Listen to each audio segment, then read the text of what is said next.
All right, we're live. All right. Welcome back to the channel. In this video, we are doing prop of the week. I have my guest here, PROSCHMOBETS, and yeah, we're gonna give our prop of the week. Also, like in this video and after this video, before, during, after, when we give our props, comment down below what prop do you think is the best prop of between us, and maybe drop your own prop as well. Which one y'all think y'all like? Like, oh, actually, this one's better. There's like a plus 9 million prop here. Y'all that y'all missing out on or something. Maybe that down below. But as far as between me and PROSCHMOBETS, we probably gonna drop maybe a prop, maybe two, maybe three, and you guys figure out which one you think is the prop, of the week. Between after we give our little debates and stuff right here. But yeah, we're gonna hop right into it. I'm gonna start it off with some suggestive, and I'm gonna get to my big prop, and he could start off with some suggestive, then he gets to his big prop. But yeah, for the suggestive ones, I only have the prop number, but for my one I'm truly settled in on, are the ones I'm truly settled in. I do have the numbers for that. But yeah, I'm gonna start with the suggestive one. I think a good play here for this UFC with 311, 310. Was it 311 or 310? This one's 310. 310. Yeah, for UFC 310. The prop I'm settling in on is, let me see.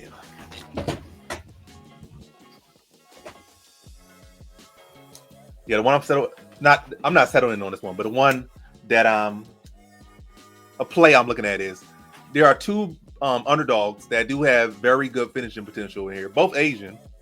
And that's Duho Choi. He has good finishing potential. I'm not picking him. You got Asakura, not picking him, but great finishing potential. And he does have, again, like I said in my quick pick in my prediction video, he does have that taboo around him. He fights great fighters. He beats them a lot of times the first time around.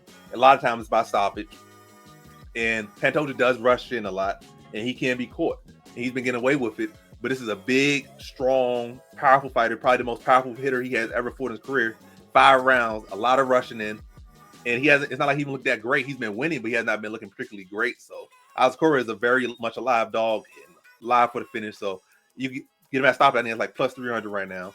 So that's one play. You can play like a coin flip. You do old Choi, he's a finisher. And we look at Nate Landwehr, when he typically loses, it's by knockout. And he's not a guy that's known for defense. He's a guy we saw get knocked up by Herbert Burns. And another stoppage prop that's probably like plus 200, plus 300. So you can play that both, straight up like one unit to $100, $50, or however much your unit is. And for both of those, and one of them is likely to hit. That's probably one of the likely, those are two of the likely dogs that will hit tonight. I mean, not tonight, will hit on Saturday. So that's not my main prop. And that's not a problem. I'm probably not even playing myself, but that's a suggested prop. But that's my starter for suggestions. So, PROSCHMO, what's some of your suggestions for your props? I feel like the public is really laying cash on steamed lines, man.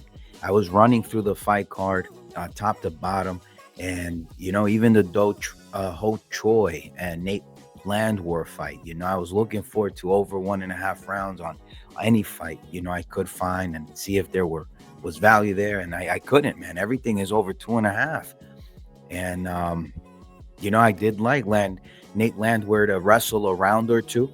He has collegiate wrestling as part of his skill set, so I did like him doing that. If he could survive an onslaught there for Duho Choi, but at 2.5 rounds, I couldn't do it. For my prop of the week, man, for our prop of the week, man, I think you can't go wrong with a Cyril Gane fight not to go the distance with Volkov, right? Plus 200,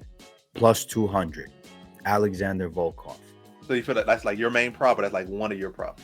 Yeah, no, that's my main prop, man. I'd like to take some of these under rounds, man, only because the public is smashing these over lines, man. Even at 2.5, I feel that's why they're setting these bars high, and I mean, you can tell by an over 2.5 already steaming into minus 150, minus 200 territory. That range is unacceptable, So I like Eric Anders and Weidman on an over 1.5, but again, it's set at 2.5. It's been pushed to 2.5, and then the odds are getting pushed to the right. So, I'm just taking a suggestive prop and the main prop of the night here with Cyril Gane, man. Cyril Gane's got the skill set to do it. He heel hooked this heavyweight fighter, man. What's his name, man? He heel hooked him. Dontel Mays, man. Can you believe that's the only submission he's got? And Volkov's been finished by one submission his whole career, and that's by Tom Aspinall. So I mean, I think Cyril Gane is due, man. He's been rolling a lot. He's been wrestling, grappling a lot. So uh, it'd be nice to showcase that.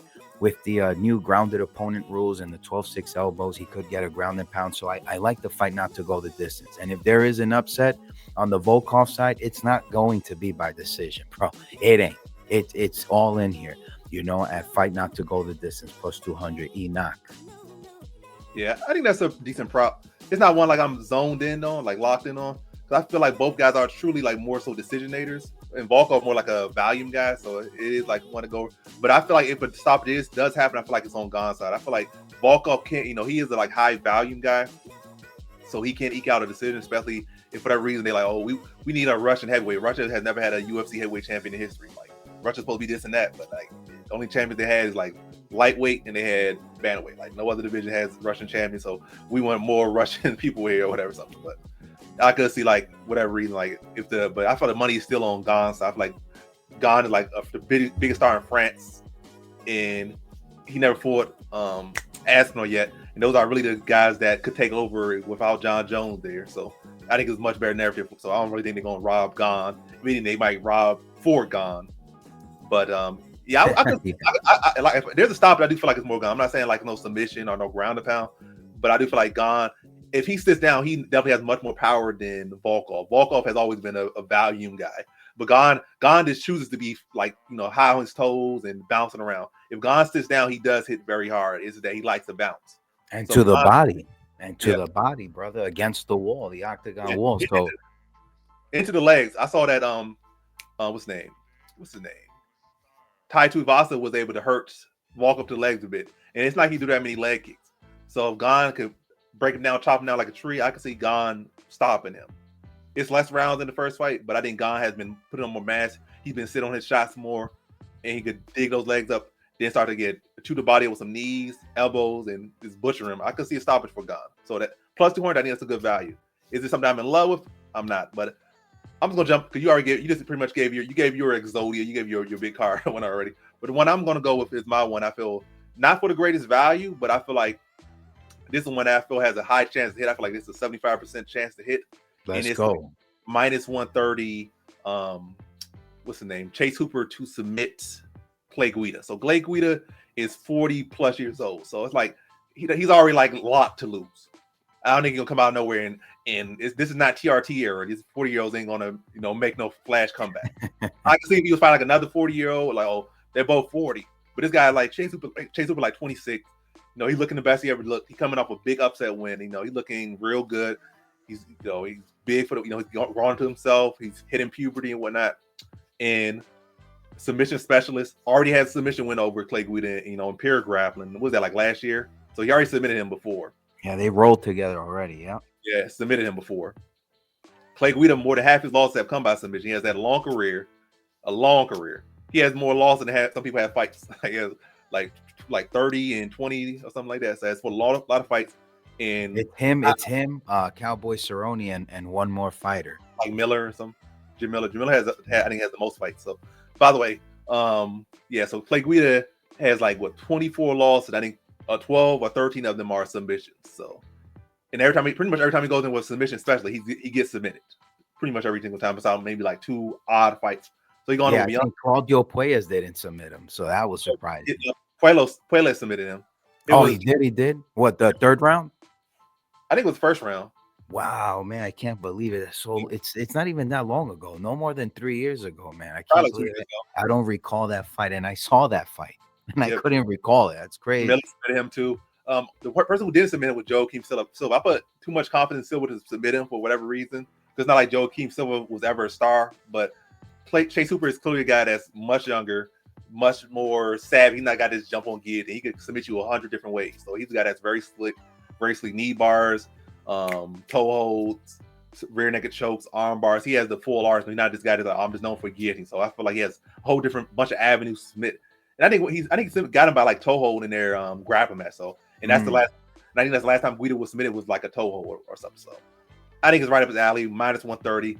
So when you this money line Chase Hooper, he's like minus 1050 right now. So the fact that you can cut that all the way down for the most likely outcome, which is submission, is minus 130, is crazy. So you could chop down that a whole lot from minus 1050 to minus 130. And you know what's wild? There's a theme, you know. I mean, you have Charles Oliveira who won. I mean, you got the grapplers really in the spotlight right now. What's this young grappler, this young prodigy that is suggesting if the UFC cleaned up, you know, with the better side of this USADA program now, that he would entertain potentially signing a contract. But What's his name? until then, if the sport wasn't clean, he wouldn't do it. What's his name? Mikey. Mikey Yep. Muschetti, right? Something like Buscemi or something. Like Oh yeah, man. And so, you know, I mean, now you got Chase Hooper, you know, rolling with him too. So that's a great line. I hope this is not a trap. No, it's not a trap, brother. It's not a trap. You know how I know it's not a trap? It's a genuine line because, like I'm telling you, brother, those overlines are already steamed, man. All these underlines are steamed. So they're definitely giving us that line, man. Sometimes the casinos could be generous. I believe that. That's my opinion. So minus 130, that's a hammer, baby. That's a hammer, Enoch. That's a hammer. All right, so minus one. So our props are Pro Smo has what plus 200 in the distance in the Gane versus Volkov fight. So plus 200 for the fight to not go the distance. Someone getting stopped. That's his prop of the week. And my prop of the week is Chase Hooper by submission. If you want to make it juicy, go first round. That's what I predicted first round. I think that's like plus 170. But as far as, you know, first round, second round, third round, he gets a submission, minus 130. So whether it's first, second, third, last minute, this minute, whatever the case may be, submission, whether it be he gets knee him to the body and Clay Guida taps out, submission by any means, 130. So minus 130. That boy's big too, man. He's filling in at lightweight now. He's no featherweight anymore. Yeah, he's getting big. Like everything on side, Guida has 100 plus fights, a bunch of mileage, a bunch of submission losses. I think everything just, and that's his way to finish his submission. Guida likes to get submitted. I think it all lines up for a pretty good profit. And I think it's like a 75% chance that's how the fight's going to end. And I think that's good value, especially when you got a guy that's with the biggest favorite on the card in a for sure lock. Yeah, he is the largest favorite on the card. I think minus 1,000, right? Yeah, and hey, you know, talking about the matchmaking after this for Chase Hooper, what do you think about Chase Hooper versus Darren Elkins? Darren Elkins is fight at 155. He did. Nah, did he? He moved up to fight. What's this guy's name? Or he was talking about it, man. I think the last fight was 145. He fought Daniel Pineda in a pretty close fight. That was featherweight, and he discussed moving up. I'm pretty sure I overheard a journalist asking him this question, or I read into it, and he was moving up in weight, like a lot of these folks are moving up from featherweight to lightweight now, and I'm pretty sure he was one of those guys I was watching during the interviews. That wouldn't be a bad fight, man. You know, it'd be a good fight for sure at this point. Yeah, I feel like it's a name for Hooper. Like, oh, Hooper beat that guy. He's so tough, especially if he could finish Darren Elkins, which I think he would at this point.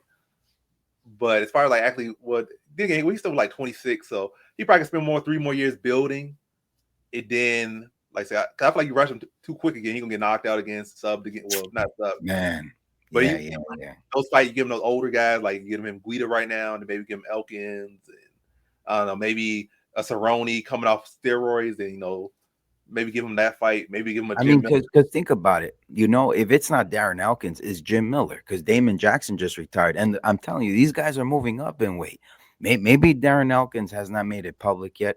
I'm telling you, I saw him mentioning that, or someone writing about it in quotes. But, you know, Jim Miller, right? He's a lightweight now. Now, Jim Miller has always been a lightweight. He's been a lifelong lightweight. Only Jim Miller has ever fought at another weight class. Oh, you're right. It was Damon Jackson that moved up to lightweight to face Jim Miller. Yeah. So, that was some good matches for him. Like, give him the older guys. Jim Miller's a real big test. Jim Miller still has a good chance of beating him. But I still like, based off Chase Hooper's last, he won by stoppage, man. Come on, you know.